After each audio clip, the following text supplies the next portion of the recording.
Hi, you're listening to Scribble Talk Teaching, a podcast for bid and proposal professionals. My name is Baachu, and I'll be sitting down with our industry veterans to dive deep into topics that business winning professionals like you can use to help grow your skills and your business.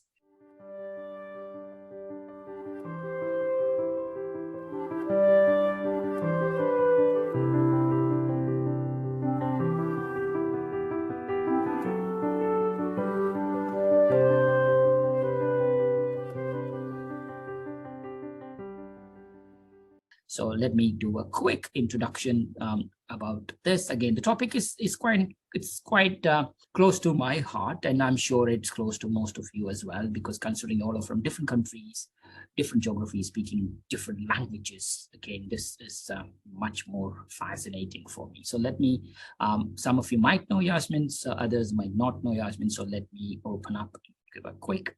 Yasmin is a proposal manager with 18 plus years of industry experience in the proposal world. Over the years, she has managed proposals in various industries in the US as well as Middle East and Africa, dealt with many diverse teams, sometimes spanning multiple cultures at the same time. So anybody here from Middle East, anybody here from the US, anybody here from Africa, I think you normally get, and normally we do get good presence from the other countries as well. So please do hold it there. And topic, as I told you, is managing proposals in diverse cultures. How many of you within your team have at least one or two people who speak different language or who's from a different geography or anywhere? So we all are working from different geographies, and we all have colleagues who speak different languages. And see, many of you also speak multiple languages here. So, right. So I'll introduce Yasmin. Let Yasmin introduce herself and let her give a five-minute intro about this topic. Okay, yeah. Thank you so much, Bhaskar, and thank you for having me. And my time zone, I'm on the West Coast so I'm Pacific time zone. And piggybacking on that culture piece, a big piece of it is just as we work in a global world, we are working across so many different time zones and really need to be accommodating. As Bhaskar mentioned, I have more than 18 years experience in the proposal management world. I have done proposals all across. Bhaskar did mention I worked in the Middle East and in Africa as well as the US. I've also managed proposals in New Zealand and Australia. So it really is very, very global.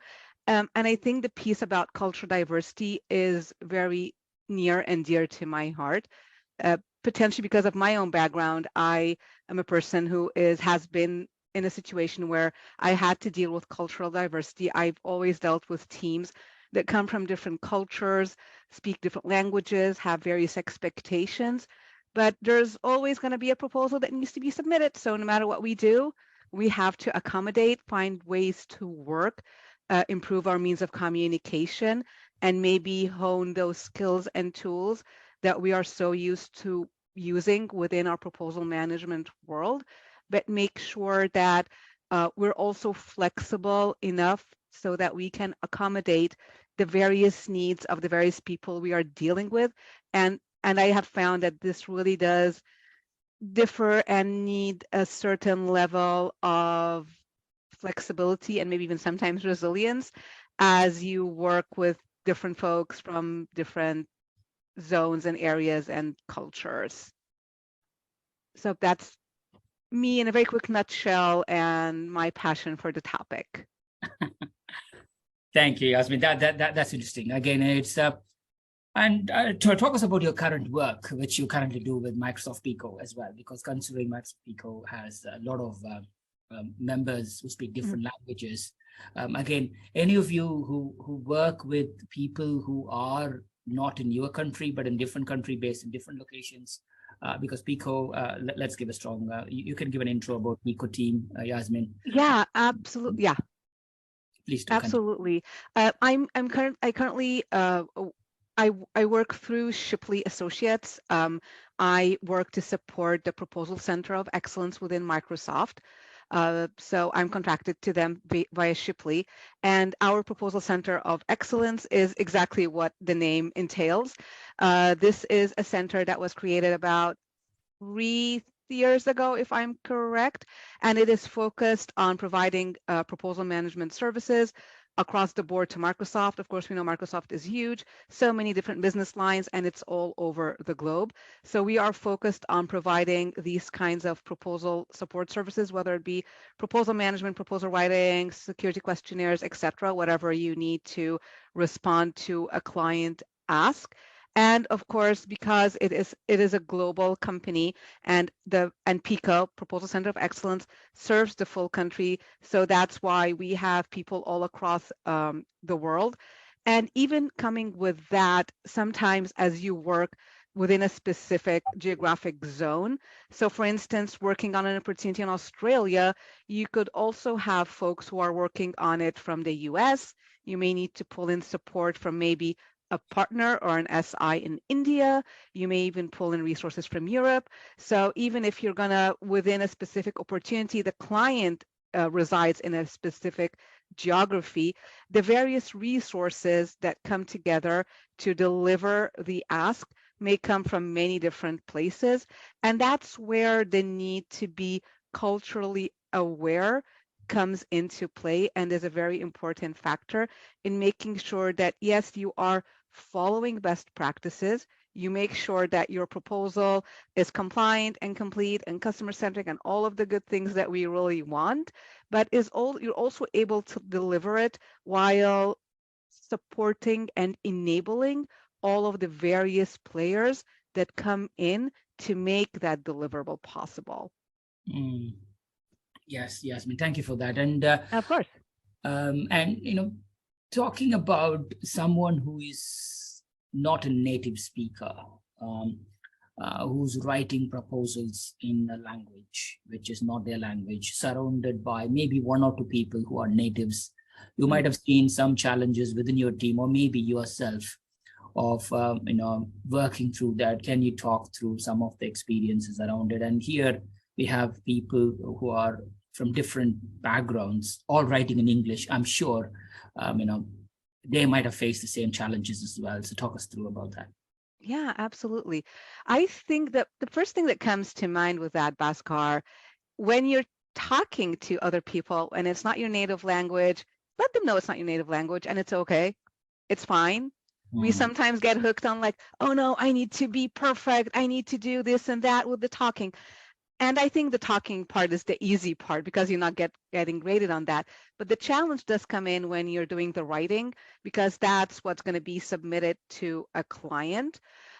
So I honestly think that it's number one, you need to have some kind of a level of maybe cultural humility, sort of be okay that you don't know. It's fine. Be willing to learn and relearn, even if you think like, I know English, like I'm good, but when you're writing in a native language, it becomes different. And it becomes different, especially if you're like, I have worked in the Middle East, and within the Middle East, I have written proposals in Arabic and in English. And it, although I've done proposal writing in English previously, doing it to a customer who is maybe in the US or the UK or Australia is different, because that is their native language. So the way they're going to process that is very different from when you're writing in a language that is not native to you or the client. It just, I think writing it to someone who's really native takes it up a notch. So you really need to be careful. And what's interesting is that language evolves, which is something we don't really focus on a lot. So it's very important, if you have proposal writers within your team, lean onto them, learn from them, like observe how they're doing things. And then now we have so many tools out there that can help us. I think Microsoft Word has come has come very far from how it started, like, or how we use it maybe 10 years ago. So take those suggestions. And then there are now tools like Perfected, visual thread, etc., that are very, very virtual thread, I'm sorry, that are very helpful that you can also use and could help improve your writing. But I think first and foremost, come into it with an open mind. Be willing to unlearn and relearn and keep relearning as you go through it. There's no limit to that. And I think as we're also talking about the writing piece, a function that I very recently came across, and that's not really present in many different places, is the very important role of desktop publishers, DTPs, who come in and really deal with all of the issues that you have with Word and how things need to be formatted. And that is not a function that should be taken lightly, and it really does reflect on the quality of what you're putting in together. So if you have that resource on your team, really use it. If you don't, again, learn how to do proper desktop publishing, so that really helps improve the quality and the level of what you are delivering.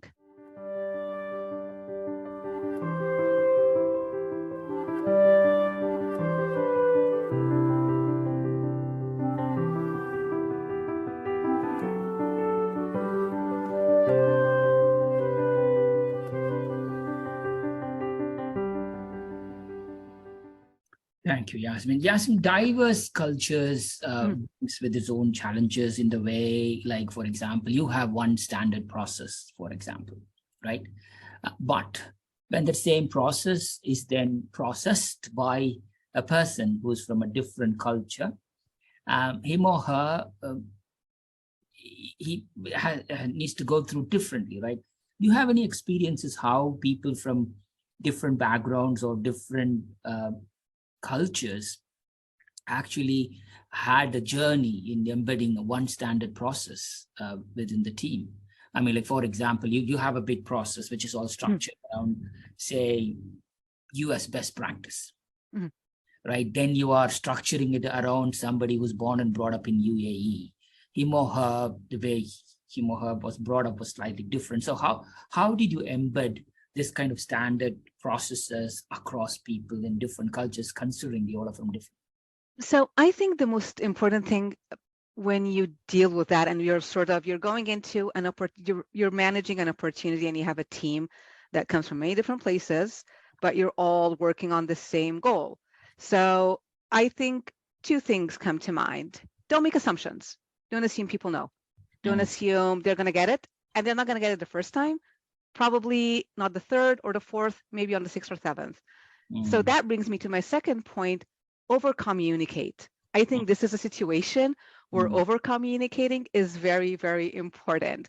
Just keep on, when you just kick things off and you're just starting, walk them through the process and be as detailed as possible and be very approachable. I think my advice would be, don't approach this from a preacher standpoint, but from a evangelist or a collaborator standpoint, because it's very different. When you're preaching, people are just going to like, yeah, that's how she does it. Like, that's her. Versus when this is how we want to, like, let's bring our best foot forward. Sort of really show that you're personally invested in making sure that they bring their best work out. And this process is in there not to make their lives difficult, and not because that's how we do it, but it's really to make sure that every single player on the team is able to really showcase the best that they can do. And this process is to ensure that we have a common language. So that brings us to that cultural diversity piece. We speak different languages. We need to find something that we can commonly communicate with. That's our process. That's how we can talk. Like, we on the team, we speak Chinese, Arabic, and English, and Spanish, but we need something that's common. That's going to be our process. So really come in, allow people, don't make assumptions that they understand, over communicate the process. If you have a certain, at every single touch point, remind them of what we've achieved and what's coming next. Just keep sort of hammering that in. they will get it, like especially on long engagements that span more than a month, so maybe 6 to 8 weeks or even more. I have found that at some point, maybe midway, there's some kind of a shift, like teams get it. And Mm. even if they don't necessarily get it, you sort of you're establishing a rapport with that team. This is, even if it's a short-term relationship, but this is a relationship. You need to establish rapport with them. Like, I'm on your side. I'm the good guy, I promise. Like, you might hate the amount of emails you get from me, you might hate the amount of over communication, but I am hoping that at some point down the road, you're going to understand why this is happening. And this is one of the things, no matter how much you speak, they're not going to get it unless like you keep practicing that process, practicing and practicing, and then they'll get it and find like it. And I think most teams at some point realize the value in really following a process and having things organized. Because at some point midway through a proposal, sometimes you do, especially I find midway through developing a proposal, it can be really chaotic and like so many moving parts. So it really helps to have something that organizes things, that sort of calms the storm as it's happening and really helps people focus on what they need to do and what they need to be performing and to know. So I think, yeah, over communicating, and don't assume that people know. Just, we're in this together. We're not preaching. We're collaborating together. Yes, yes. I mean, I think that's a very valid point, over communicating. But if we look at the way that we all are brought up, differently, because Michael just made a very important point that just said, culturally, in many places, you won't say no. You just accept it, and then you won't even ask for help, which means that asking for help again might be like, oh, like, what will they think of me, etc. So on the other end, you will have people who you know who can't express themselves in a certain way. So because the reason I say that is, in a recent interview which I conducted for a UK-based company based to recruit someone in Italy, the UK-based company said, okay, we are going to have all our videos off, so that we don't judge a person by the appearance. They went overbank with all the thing. But on culturally, Italians, as you know, is very expressive, right? Yeah. They just want to show who they are. So this person now felt that the client didn't like her because they didn't allow her to share. Whereas in the world that we live, which is trying to be inclusive, diverse, etc., where I don't want you to, I don't want a judgmental of your appearance, etc. They went to a policy change. So did you face any kind of experiences like that, either within your team or within your own experience, where your culture had an impact on the way you process stuff, or somebody's perception of how things needs to be done also had an impact? Any examples? Yeah, absolutely. And I can actually relate to what Michael typed in the chat around working with a team from a specific culture where they do not say no. I'm Middle Eastern, and we don't say no. Like, we won't give you a straight answer. Like, I'll tell, yeah, sure, we'll get to it, but it's not going to happen. And sometimes it's not going to happen. And that comes maybe just to the piece about educating yourself. I think a very important part of practicing that piece of awareness and cultural humility is to educate yourself on cultures. We cannot change people. We can't force them to be something they're not, especially if it's something that's so ingrained. But understanding where they come from can help you maybe be a little empathetic, maybe not take it very personally. So I think that ties to the idea of context in culture. So there are high context cultures and low context cultures. High context cultures, you will not hear a no. Versus low context cultures like the US and Europe, you can, one of the things I love, if I ask someone something and they won't do it, they'll just say no, which just makes life so much easier. But going back to your point on, yes, I have worked in in situations where I've had folks on my team, because of the cultural background and some of those cultural roots, you won't get a no. Or another example could be, time is, for some cultures, something that is very, very respected and very clear. In others, it's fluid. So you could get like, maybe in the afternoon. So the afternoon is like 12 to 4. Which piece of the afternoon are we talking about? And if you keep pressing, it's probably going to be tomorrow evening. It's not really afternoon at all. So something like time can be very fluid. So what I think really does help to work is, as you get more experience, first off, you're going to be very, very frustrated, and you're going to be like, why are they doing that? They probably are not being personal, unless like someone is like really taking it to an extreme and being offensive or whatever. Then that's not good. We don't want to deal with that. But sometimes how folks act, it's because of their cultural backgrounds and elements like the sense of time, the idea of being a high context culture versus a low context culture, and it's not personal. And that's something that I have found has only come by time. In the past, I used to get really, really hung up on things and be like, why are they not answering me? They're not answering me. They just don't answer. It's as simple as that. So it's not personal. It's fine. Educate yourself about these cultures and then try to deal with it. Like, really, if you have someone who's like, tomorrow afternoon, like, keep pounding on like, when. And now we have so many tools, like we have Teams and we have Zoom and we have Slack, whatever means of communication that you use, keep at it. Sometimes that works with specific folks, sometimes it doesn't. It really depends, which I know, Bhaskar, you get a lot of answers to many questions with it really depends. But it depends on this very specific situation. But educating yourself on the various cultural elements that could go into why people are acting how they are really helps you frame your understanding of the situation, and hence the tools that you're going to be able to use to handle the situation. So yeah, I think it's going to come down to understanding those aspects and those pieces.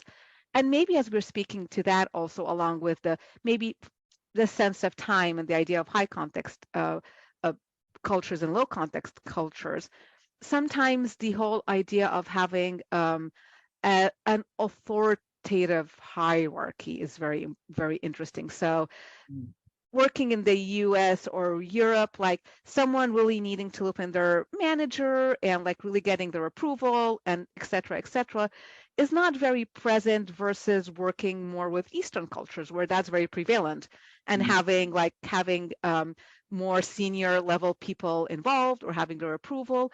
So it's really important to understand the dynamics of the team as you're getting into it, and like who needs to be pulled in and how. And sometimes folks just need to be informed out of respect and out of the fact that this is how this hierarchical culture works. And it's not the same everywhere. It's not the same across the board. And as you're working in a global setup and environment, like I see folks from Oman and from Dubai, you have probably lots of people on your teams that come from all over the world. So you having that understanding helps you hone in onto that communication style that will really work. Right. And it's a learning process. So it's okay to not always get it right.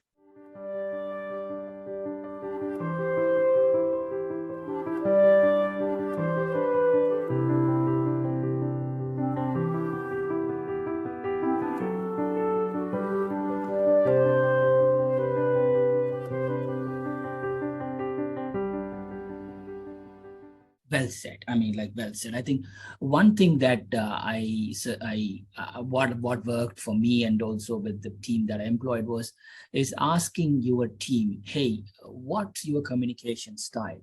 How do you like to receive information? And how do you like to give information? For example, I don't like emails. So if you text me or WhatsApp me, you get quicker response. if it's important. So you create that sort of communication styles so that, like you mentioned, that I've sent him an email, he didn't respond because I only respond to emails 3 times in a day. Sometimes I bookmark and I do later. You might take it personal, as you rightly said. So what worked in the past for me is clearly telling people, hey, how would you like to be communicated? This is how I normally like to receive communication. I mean, if it's email, send it to me this way. If it's a call me between this time to that time. If it's a text message, here and there. So example, do you think from your experience, like diverse cultures prefer different types of communication? For example, because COVID has made it much easier for us to send emails to somebody and then say, hey, I've done my job. Now it's no more in my thing. I pushed it back to somebody else and then wait, right? So do you find that culturally people are kind of aligned to certain communication styles? I think it does differ from one culture. It's even within cultures, especially communication, this kind of virtual remote communication that we have now, especially in the post-COVID era, it will vastly differ within cultures even. But I also think that what has often worked for me is, especially if you're working with a big team, find that there's always that key player. There's always going to be someone who may not necessarily be the manager on the deal or whatever, but be that person who knows where everything is and how everything is going, and try to establish that sort of connection with that person so that you can sort of from like behind the scenes try to push things and find that means of communication with that person. And I think IMing makes it really sort of makes things very approachable versus email. And especially in today's world, people get so many emails. And I think this second thing will be, I think that's very general and works across cultures. Just try to not send long-winded correspondences. Like, be to the point, state your ask, point the people to exactly where, like if it's an Excel sheet, exactly which tab, which cell they need to look at. I think when I first started proposal management many, many years ago, one piece of advice that has like sort of lingered on with me is the easier you make someone else's life, the easier they're going to make your life.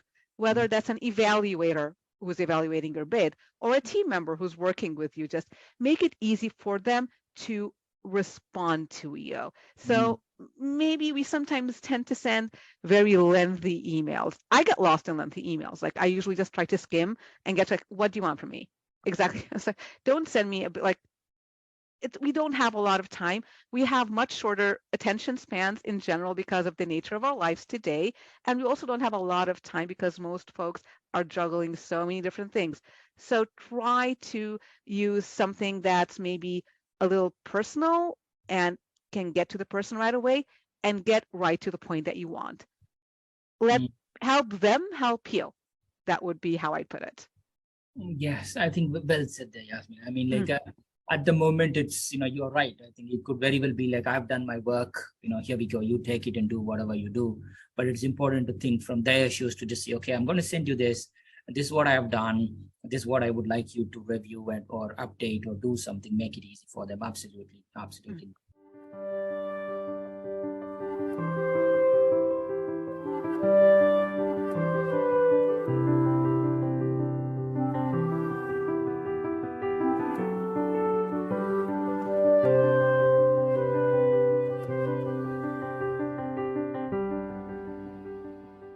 And as you rightly mentioned, the time factor that we're talking about, because some cultures take, okay, you said the end of the day, right? And that's like up to midnight in some cultures.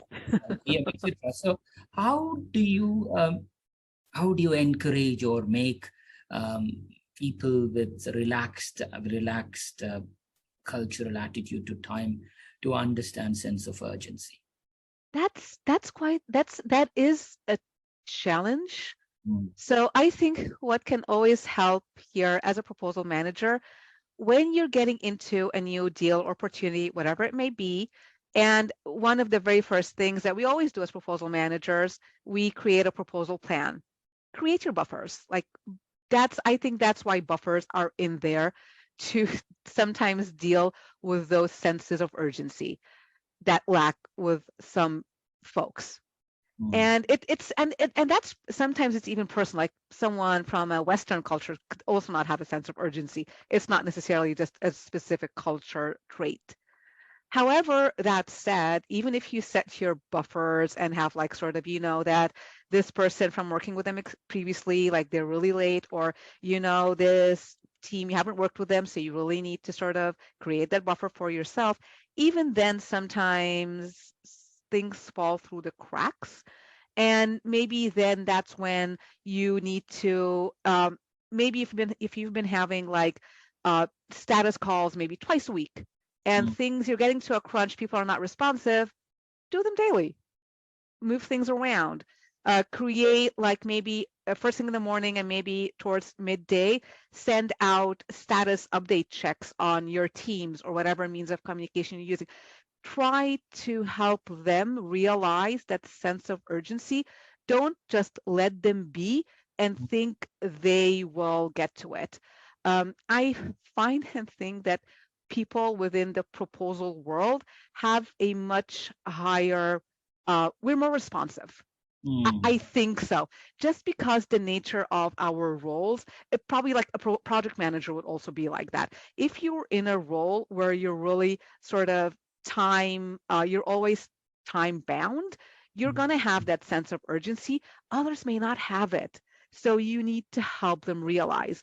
Move your cadence calls, make them daily, create like additional checkpoints, etc. And when all else fails, you can always escalate. Like always keep other people who might be potentially higher up in the loop. Like, this is not going as planned. Like we still have some time, but I'm letting you know that we might have some issues. And then like, okay, so I think maybe in a day, I'll need to pull you in. We need to escalate things, have you talk to someone, etc. So when all else fails, there's always someone that you can lean onto, hopefully, who is a little bit higher up and can really help push things a little bit more when you can't and when you've sort of exhausted all of your viable options. Thank you, Yasmin. When you are working in a global deal, Yasmin, obviously you might be working with that person in a different geography for the very first time. What suggestions do you have to get to know the person, to understand your way of working, their way of working, collectively bringing it together to ensure that the bid is submitted on time? Do you do anything other than the traditional processes and stuff, or anything else that you suggest? I think that would bring you back to the piece on like when you have your sort of kickoff, really walk people or that person through the intricate details of exactly how things are going to be run, and sort of having those checkpoints along the way and constantly reminding them of exactly where they are really helps. So that sort of over communication kind of piece. And what I usually feel like, I think sometimes we take ourselves a little bit too seriously, and we are doing serious work, but we don't have to be like grim and stuff about that. Like just have to have some like be like, how's the weather? Like have that weather conversation. Like eventually, if something is going on for a while and you find out that they have a sick kid, like ask about that kid. Just try to be not too serious all the time. It's nice. It always makes it a little lighter when you're trying to really enjoy and have fun as you're doing what you're doing. And like being like, it's not just the mechanical part of the work, but it's like, let's enjoy this. Like make it as enjoyable as a proposal can be. So that would be my sort of 2 cents. Yes, I think, as Lori pointed out early on in this chat, I think empathy is super important. And Absolutely. And if you ask somebody from the UK a question on weather, that's your meeting done for the rest of the day. We are going to talk about it. Yeah, forever. For the rest of the hour.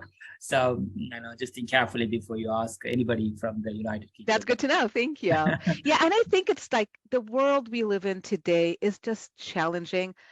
don't make your role another challenge that people have to deal with. So that comes to that empathy piece. Like, Mm, we're together in this. I'm on your team. And I think the other piece as well, Bhaskar, that really helps bringing into that culture piece is be clear on your intent. mm, It's just, if you need to be like, I'm in this to support these teams to really deliver and bring out the best that they can, and along the way also practice my own passion with proposals. I don't know, like, it's very interesting to use the word passion and proposal, something that I don't think people beyond this webinar would really understand in the normal world. But it's really being clear on that intent. We're here to work together. Don't make this work another challenge that people are going to dread. So mm. I think that really, really does help. That's nice. Thank you, Yasmin. So when we work on because obviously I switched off my video mainly because the you should be the main point here. This Yeah, and thank the you. other thing is the body language with Michael alluded early on. Mm-hmm. Very will be confusing because as Michael alluded, like at some point when you're having conversation to somebody, like when they nod their head left to right or top to bottom, it's different in different cultures, right? Mm-hmm. And Absolutely. you can take that verbal cues as, oh, okay, he said yes, or she wasn't okay. And it comes with judgment. Do you, how much emphasis, considering we have come far away from judging people through body language to now, just take them as who they are. What suggestions do you have on people who just work with each other, but, understand their body languages, do's and don'ts? Anything? Yeah, of course. So uh, the body language piece was wonderful when most of us were in offices and could see people, because it does help to read a person, not judge, read the reactions. Like when you ask a question, and maybe that could bring you to that whole, like when you ask a person a yes or no question, Mm, and from a culture that says no, but their body language is saying no, it's screaming no, so you know it's a no. But mm, now it's very challenging because most of us are on screens. That's why I personally am a very big fan of camera on, because even with that limited space of reading body language, even reading facial expressions helps. And mm.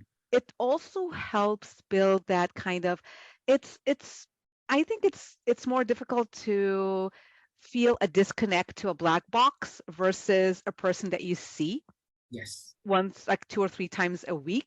So when you see that person, even if it's like for 30 minutes on video, it becomes it you build that sort of human connection, which is important. We're humans. We strive and live for connection.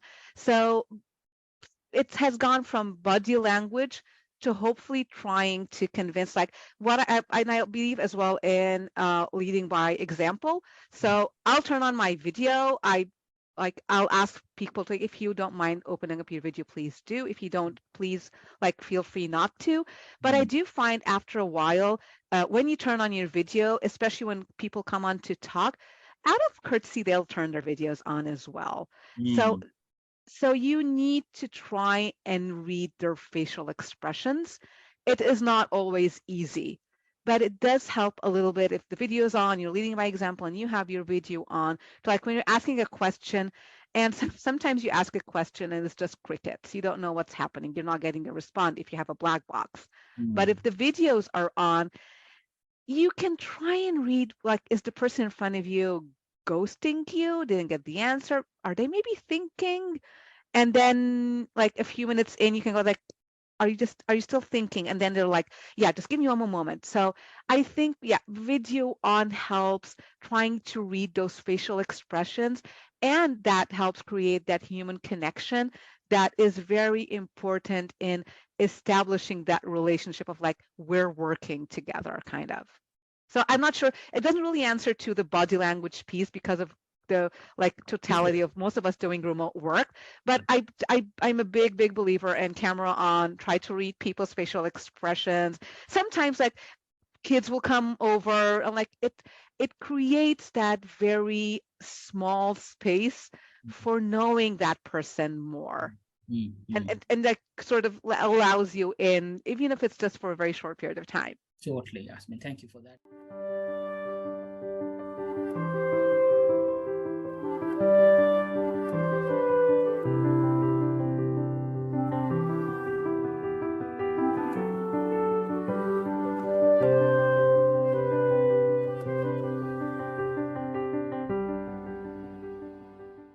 And now, we are working with them, we are managing to solve a bid or submit a bid, but performance managing team members who are from different cultures comes with its own challenges, right? Absolutely. They might be very good in doing their job, but when it comes to performance managing them, working with them to understand, okay, you know what, you as a person, you are born in a different place, working in a different country, or even working in a different projects in a different country, staying, so many nuances that happens. What are some of the suggestions do you have in performance managing colleagues who are non-native from that place that you are working from? I think that comes back to the piece of understanding that cultural sort of background and how that sort of feedback is gonna be. And I'm a very big fan of when you give feedback, try to make it constructive, non-personal feedback. Like if someone maybe didn't really handle, for instance, submitting something in specific on time, maybe they have a time management issue. Maybe you've attended maybe a LinkedIn learning session that was very helpful to you. So as well, maybe try to tie it into like, I also have this kind of issue, but I resolved it like that. So you're not being like, you don't know how to do that, you need to do this. Like, make it really constructive, so that I also find that when you lead with negativity, people tend to take it personal and shut down. They won't really listen, versus trying to make it constructive and really back to that intent piece. You're trying to help this person. You want them to be a better person, because it's going to help you. Like if that person is working on your team, once they become better people, they perform better, your team performs better. So it's not just to criticize a person versus wanting to improve. So taking it from that angle really helps, and make it constructive, like maybe highlighting where the issue is, how that is affecting work, and how things could be improved. Like there are options. And sometimes it could even come down to maybe a person being not fit where they are. Like sometimes you may pull someone in as a proposal writer, but they have like intense creative capabilities. Maybe directing them into a more graphics, maybe designs area would be better. So it could be a need to redirect as well. So always going into it wanting to be constructive and to improve, versus just wanting to like highlight where the issues are and leave it there. Like you have like a time management issue, period. That's not helpful to anyone. So Totally. trying to be constructive, I think, is much better. Yes, 100%. Again, that's a very important point. And sometimes when you're working in cultures, different cultures, for example, your boss is from X culture, him or her dislikes something, and has Anna Sharif here pointed off, if your boss likes Formula One, or or if your boss likes something specific, you don't have a clue about it, but or they make a joke or a local metaphor example, which you might not really get it, or how do you kind of, obviously it's like getting to know your team is important, but these are the little nuances that we all go through, right? Because I remember when I originally came to UK, somebody told me, my boss then told me, mate, do you want a cup of coffee? So it took me 3 months to really, I went back to him and said, why do you keep calling me mate? My name is Baz. Oh. So it's calling you mate, which is friend, like, yeah. I never knew. But I never knew. My boss, my CFO, That's was a funny calling me story. as a mate to just tell me, you want a cup of tea? But I never knew, So it's the same thing, right? Again, adapting to these cultures, physical environment is okay, but in a virtual environment is challenging. How do you react to these situations? Yeah.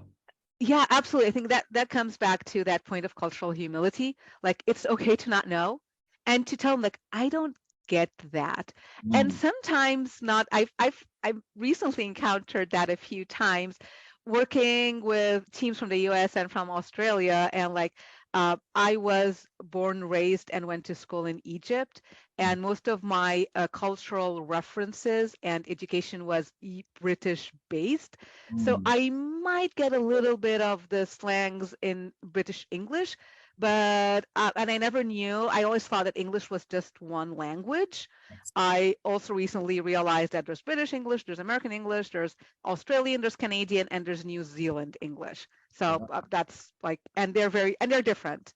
Mm, So just ask, and it becomes and if you're really gonna not like, if you're fine not knowing, coming into it with this mentality of like, it's fine. I don't know everything, and I'm here to learn. I'm here to have a good time and do the best work that I can do.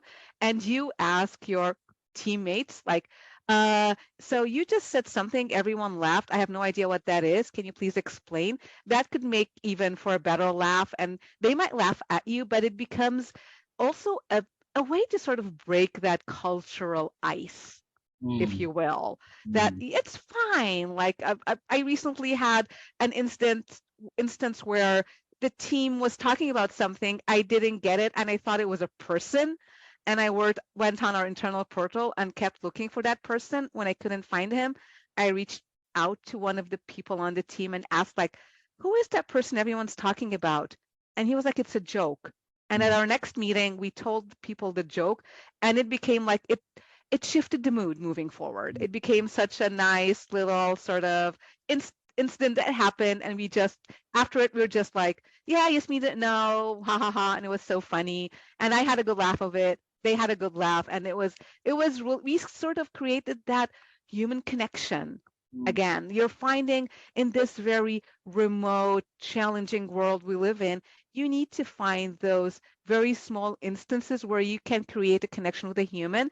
So coming in with your humility and being okay to learn and ask, like, I don't know what you just said. Can you please tell me? And of Mm. course, like for instance, in the US, like they're all about football, which is American football. And it took me some time to realize, like, they're not talking football, they're talking soccer, but like and they have football references that I do not get. So, and it's funny. It's nice to learn. It's funny. It's interesting to get to know the culture that you're working with even more. So always ask. Totally. And next time you realize your line manager likes football, you better note down the scores of his favorite team and tell him, my God, 1-0. That Yeah, was you might not know, you might not like football, but you better learn it. Or it's the same thing on the other side. It's important. absolutely.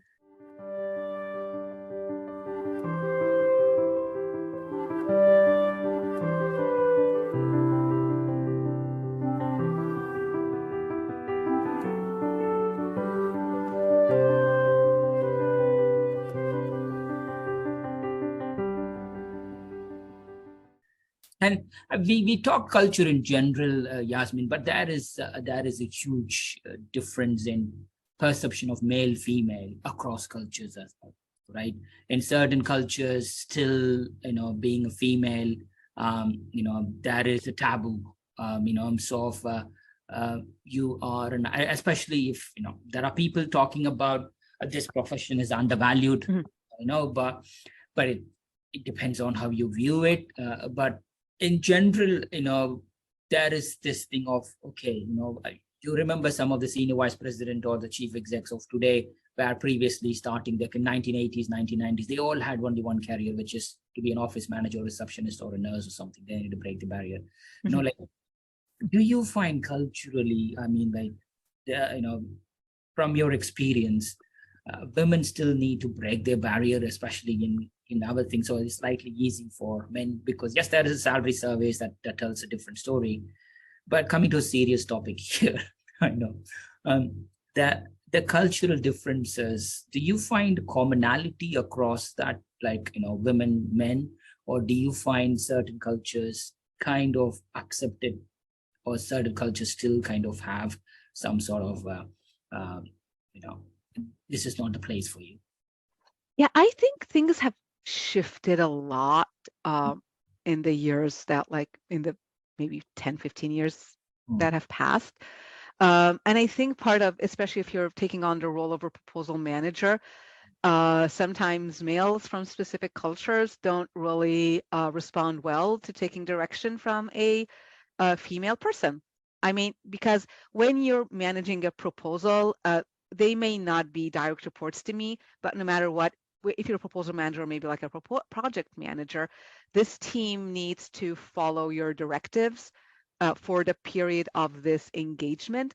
And I have had instances even where there may be resistance from some of the male colleagues not really responding. It's more prevalent in working with folks from Eastern cultures versus Western. It's just what it is.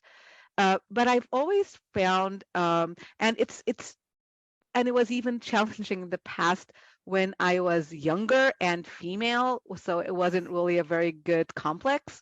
And sometimes I got pushback from some people.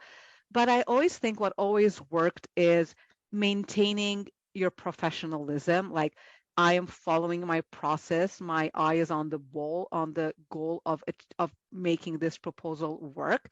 So no matter what, this is how we're doing things.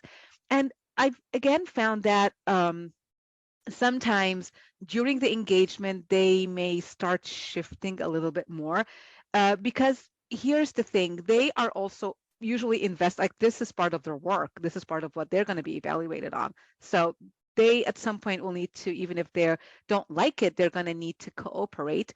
And sometimes even, especially if it's someone I've worked on several engagements, I can see the shift and progress in their perception in accepting to work with a female a little bit more. And I think what also helps with that a lot is I always come back to the don't take it personal piece. Like, it's not me, this is their own bias. And I don't have to act on another person's bias. Like, their bias is their bias. I'm focusing on something else. And then being really as professional as can be, like, let your work speak for you.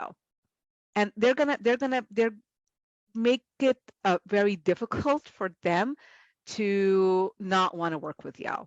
So really realizing their biases are their biases. I'm not going to change, like, and that person, if someone has that kind of bias, no matter what bias it is, our short engagement is not necessarily going to change their worldviews.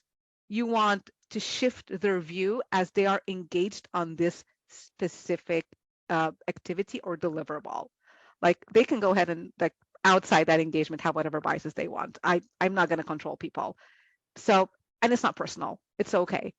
So really removing yourself from the equation helps bring the frustration and the emotional load down, so that then you can really think in a more logical way, so that you can direct things.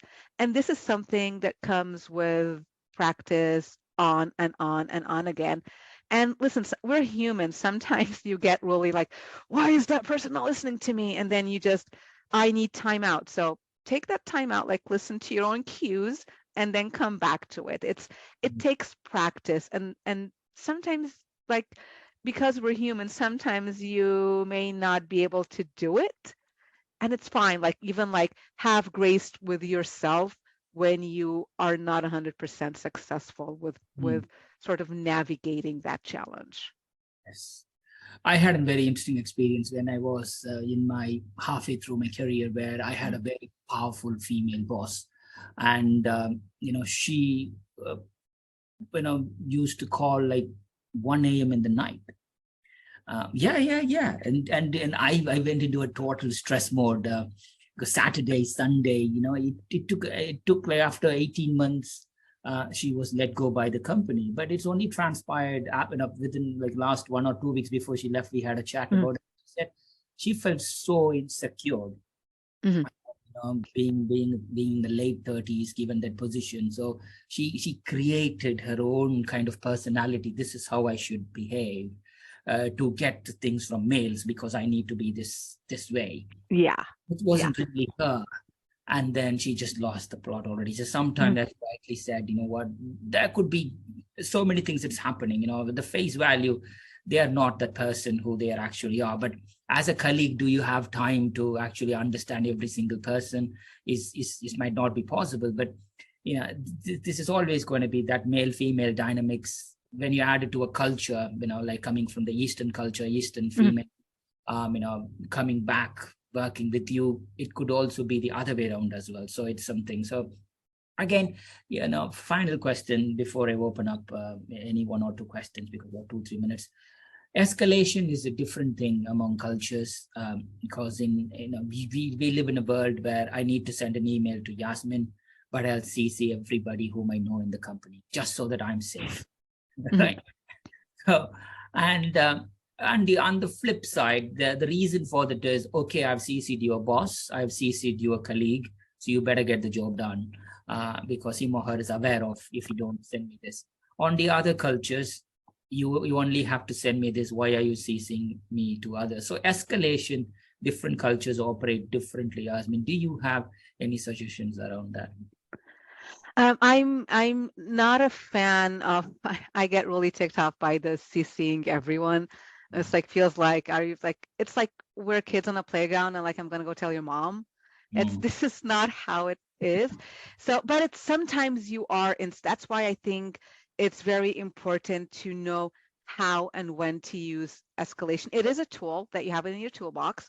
Definitely use it. Like there will be situations where you need to use it, but you also need to use it wisely. So you don't need to like CC the entire bunch. So it's sometimes it may even like backfire and not really work. So I think, yeah, escalation is a tool that you have in your toolbox. You may need to eventually copy folks, but not like don't copy your entire, I don't know, C-suite or operational support managers or whatever. Just copy people who really have a role in resolving this issue. And I also think that it helps to give people who are going to be copied on a specific email a heads up before you do that. Like I am, and I think a heads up starts like, don't like, I have this giganormous problem with a proposal due tomorrow. I need you to solve it now. As a proposal manager, you need to be able to read the landscape you're playing in and be able to lead up to that need for real escalation. So give them a nudge, maybe like a week prior, and then like 5 days before, like this is not really going according to plan. And then the next day, like I'm going to copy you and copy XYZ because I need you to intervene and do that. So be very targeted with your escalation. And I think the other piece, like I've been escalated against before, where like working with partners and they'd like maybe in former roles, they like maybe send an email, like call me up and like, we're gonna like escalate to your CEO. So like own it. Like I would request a meeting with our CEO, go in and like this partner is gonna send you an email because they think we're not doing our job, but this is the situation. So sort of owning, like it's not, it's I don't like using it as a scare tactic. Let's use it as a tool to last reserve to move things along. But the scare tactic situation does not make for a healthy working relationship or environment. Nice, Yasmin. Thank you. And the last one is as a wrap up. Okay, we talked a lot about it, but the last one is 3 things that you need to be mindful of while managing proposals in the diverse cultures. Just bring it all together. That's I think having sort of cultural humility, being willing to learn, and with that having an openness to change and flexibility. And the most important thing, like having empathy, being human. We're all humans. We're trying to do our jobs. It's fine. Let's help each other. Let's work together, not against each other. So I think those are the top 3. Thank you so much, Yasmin.